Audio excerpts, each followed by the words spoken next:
So hey everyone, welcome back to our channel one life green life. So আমাদের one life green life চ্যানেলে আপনাদের আবারও স্বাগতম। আজকে আমাদের মূলত ভিডিওটি হতে চলেছে সঞ্জীবনী এগ লাইফের কপ কেয়ার জৈব সারের ওপরে। এটিতে আছে জিঙ্ক, ম্যাঙ্গানিজ এবং বোরন। কিন্তু ভিডিওটি আগে বাড়ার আগে আমি আপনাদের কিছু দেখাতে চাই, যেটা আমার জন্য সত্যি অবাক করা। আপনাদের মধ্যে অনেকেই এই কোয়েশ্চেনটা করে থাকেন, সঞ্জীবনী এগ লাইফই কেন? সঞ্জীবনী এগ লাইফের ওষুধে বা জৈব সারে এমন কি পদার্থ মেশানো আছে, এ থেকে আমাদের কি ভালো ফল হতে পারে? তো আমাদের আগের ভিডিও দেখে যারা সঞ্জীবনী এগ লাইফের ভূ অমৃত, নিমখোল, সয়েল গোল্ড, পাওয়ার প্লাস এই সমস্ত ধরনের যে জৈব সারগুলো জমিতে প্রয়োগ করেছিল তাদের রেজাল্টটা, এবং যারা জৈব সার ইউজ করেছিল তাদের রেজাল্ট, দুটোই আমি আপনাদের চোখের সামনাসামনি আজকে দেখাতে চলেছি যে কতটা তফাৎ সঞ্জীবনী এগ লাইফ এবং রাসায়নিক সারের মধ্যে। তো বন্ধুরা, এখন আপনাদের আরও ভালো রেজাল্ট দেখাতে আমি চলে এলাম আমাদের দ্বিতীয় জমির কাছে। আগের যে জমিটা আপনাদের ঘরে দেখাচ্ছিলাম সেটা ঠিক ওই জায়গায় আছে যেখানে ওই বড় বড় গাছগুলো লাগানো আছে। তো এখানে দূর থেকে আপনারা দেখতে পাচ্ছেন যে ওই ধান গাছের গ্রোথগুলো আর এই পাশের জমির ধান গাছের গ্রোথটা কতটা তফাৎ আছে। এত দূর থেকেই ভিডিওতে ক্যামেরাতে আপনারা দেখে বুঝতে পারছেন হয়তো। আমার যেটা চোখে পড়ছে যে ওই জমির ধান গাছের গ্রোথগুলো কিন্তু অনেকটাই বেশি, আর এই দিকের জমির ধান গাছের গ্রোথ কিন্তু সেভাবে কোনো রকম ফল হয়নি। তো এখানে আমি আমাদের পাশাপাশি 1-2 দিন এগোপিছু ধান গাছ রোয়া বা ধান গাছ রোপণ করার কিছু একটা ভিডিও দিচ্ছি। এখানে সেই জমি আছে যে জমিতে সঞ্জীবনী এগ লাইফের ওষুধ বা কোনো রকম জৈব সার ইউজ করা হয়নি, সম্পূর্ণভাবে রাসায়নিকভাবে চাষ করা হচ্ছে। তো এই জমির ভিডিওটা প্রথমে আপনাদের ঘরে দেখাই। এটা কিন্তু 1-2 দিন আগুপিছু এটা রোপণ করা হয়েছে। তো ভালোভাবে দেখুন এখানে ধান গাছের গ্রোথগুলো কীভাবে কী হচ্ছে। এখানে কিন্তু সব রকম জিনিস আছে, মাটিও আছে, জলও সেভাবে দেওয়া আছে, রাসায়নিক সারও সেভাবে প্রয়োগ করা হয়েছে। আর এই পাশে আমি আপনাদের ঘরে দেখাচ্ছি সঞ্জীবনী এগ লাইফের যে জৈব আমাদের ভূ অমৃত এবং যে আমাদের আরেকটা প্রোডাক্ট আছে সয়েল গোল্ড, সেগুলি ইউজ করা হয়েছে।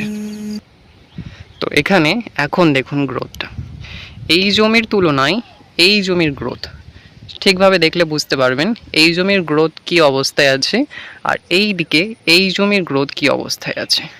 জমি কিন্তু পাশাপাশি, মাটি কিন্তু এক, সার প্রয়োগের মাত্রা আলাদা। এখানে প্রয়োগ করা হয়েছে রাসায়নিক, এখানে প্রয়োগ করা হয়েছে শুধুমাত্র জৈব, আর তাও খুবই অল্প, কম পয়সা, কম খরচে, কম সাশ্রয় একদম। দেখুন গাছের গ্রোথটা আপনাদের ঘরে ভালোভাবে দেখিয়ে দিই, ভিডিওটা একটু ওপর থেকে ধরে। খুব সুন্দর গ্রোথ হচ্ছে। এগুলিরই বয়স কিন্তু 1 মাস অবস্থায় হয়েছে, 1 মাস খুব বেশি হলে 4-5 দিন আগুপিছু এরকম অবস্থা হবে। তো দেখুন কত সুন্দর গ্রোথ হয়েছে। ভিডিওটা কি পাশাপাশি ধরে গ্রোথটা একবার দেখিয়ে দিই। ওই আগের যে জমিটা দেখতে পাচ্ছেন সেটিতেও সেই একই সার প্রয়োগ করা হয়েছে, কিন্তু গ্রোথ দেখুন কতটা তফাৎ।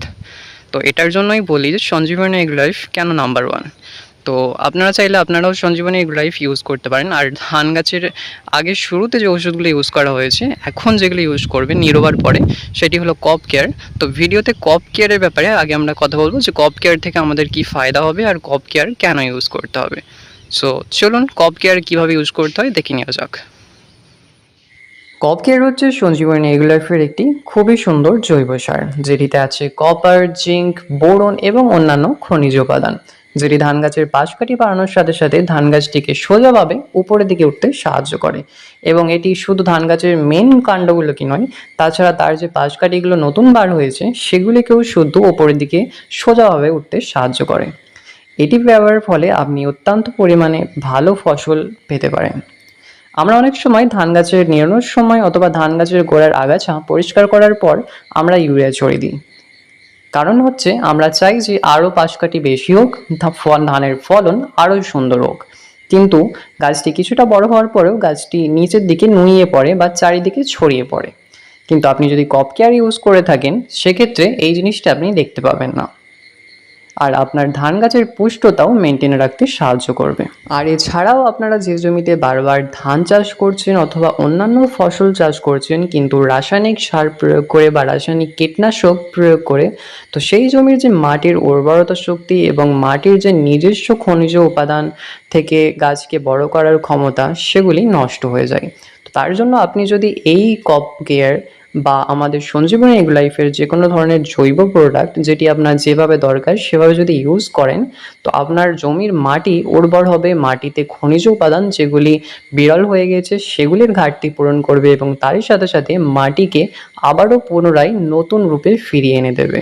আশা করছি আপনাদের বোঝাতে পেরেছি যে কপ কেয়ার কেন ইউজ করার কথা আপনাদের ঘরে আমি বারবার বলছি, এবং এছাড়া আপনাদের ঘরে জৈব প্রোডাক্ট কেন ইউজ করার কথা বলছি। জৈব প্রোডাক্ট শুধু আপনার ফসলই উন্নত করবেন না, এরই সাথে সাথে আপনার জমির মাটিকে আবারও পুনরায় নতুন রূপে ফেরাতেও সাহায্য করবে।